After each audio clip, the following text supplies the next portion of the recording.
अब देखिए हमारे पास दूसरा क्वेश्चन है यहाँ पे। एक समान वैद्युत क्षेत्र ई, वेक्टर ई दिया हुआ है 2i + 3j - 4k कैप दिया है, वोल्ट प्रति मीटर है। इसमें एक पृष्ठ के क्षेत्रफल वेक्टर ए दिया है 8j कैप मीटर स्क्वायर। इससे गुजरने वाले वैद्युत फ्लक्स की गणना करनी है। वैद्युत क्षेत्र दिया हुआ है इसमें वेक्टर फॉर्म में 2i + 3j - 4k वोल्ट प्रति मीटर, और पृष्ठ का क्षेत्रफल दिया है vector A = 8j cap metre square. तो सबसे पहले ये डाटा जो दिया है वो दोनों को हम उतार लेंगे। वैद्युत क्षेत्र दिया है vector A = 2i + 3j - 4k volt प्रति मीटर, और क्षेत्रफल वेक्टर दिया है ए = 8j कैप मीटर स्क्वायर। अब वैद्युत फ्लक्स की हमें गणना करनी है, तो इसका फॉर्मूला लिख देंगे। फाई ई = होता है vector E dot vector A. अब यहाँ से इन दोनों के मान रख देते हैं हम, ठीक है। बीच में ही डॉट लगाएंगे, इसको विशेष तौर से ध्यान देना है, ये नहीं लगाएंगे तो आपका सवाल गलत माना जाएगा, तो डॉट लगाना है यहाँ पे। अब डॉट गुणा का ये नियम होता है कि हम आई का आई में गुणा करते हैं, जे वेक्टर का जे वेक्टर में करते हैं, और के का के में गुणा करते हैं। अगर हम जे का आई में करेंगे मल्टीप्लाई, तो नियम के अनुसार आई डॉट जे 0 हो जाता है, तो ये 0 हो जाएगा। और जे डॉट जे का जब गुणा करते हैं तो ये 1 हो जाता है, तो इन संख्याओं का मल्टीप्लाई हो जाएगा 3 × 8। और के और जे का गुणा करेंगे तो ये भी डॉट गुणा इसका 0 होता है। अब ये 8 या 24, तो यहाँ से हमारा ये वैद्युत फ्लक्स जो है फाई का मान आ जाएगा 24 वोल्ट × मीटर। तो ये क्वेश्चन आपको समझ में आ गया। Good morning students.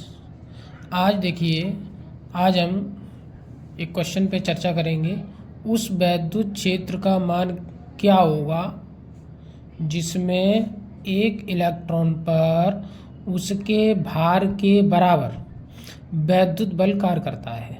हमें ज्ञात करना, उस वैद्युत क्षेत्र का मान ज्ञात करना है जिसमें इलेक्ट्रॉन पर उसके भार के बराबर वैद्युत बल कार्य करता है। तो यहाँ पर हम इसका डायग्राम देखते हैं पहले किस तरीके से बन सकता है।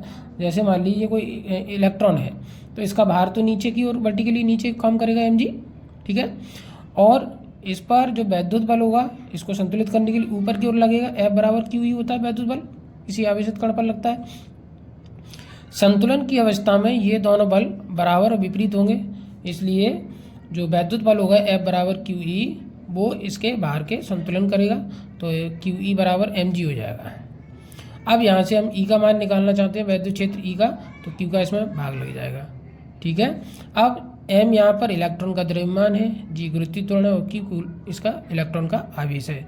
तो इलेक्ट्रॉन का जो द्रव्यमान होता है 9.1 × 10⁻³ किलोग्राम होता है, और g का जो मान होता है वो 9.8 मीटर/सेकंड² होता है, ठीक है। आवेश इसमें इलेक्ट्रॉन का रख देंगे 1.6 × 10⁻⁻19 कूलम।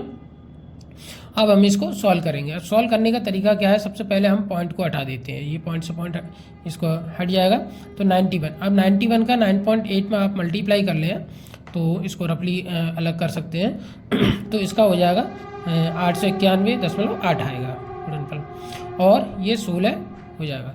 अब ये -19 जो घात है, घात को विशेष तौर से ध्यान दीजिए। जब हम नीचे से ऊपर घातों को ले आते हैं तो उनका चिन्ह बदल देते हैं। जैसे -19 है तो ऊपर प्लस का हो जाएगा, अगर प्लस होता है तो माइनस हो जाएगा। तो यहाँ से ऊपर जाएगी तो प्लस का 19 हो जाएगा, तो -31 में 19 आप माइनस करेंगे इनको, तो ये -12 बचेगा। 16 से इसको डिवाइड कर देंगे तो 55.73 आएगा। अब इसमें पॉइंट को आगे ले लेंगे, ठीक है, कोटिमान के रूप में, तो इसमें पॉइंट आगे आ जाएगा। तो जब आगे की ओर दशमलव सरकाते हैं तो +1 करनी होती है घात को, तो यहाँ पे +1 करें तो ये यहाँ पे -11 बचेगा, तो 5.573 आएगा।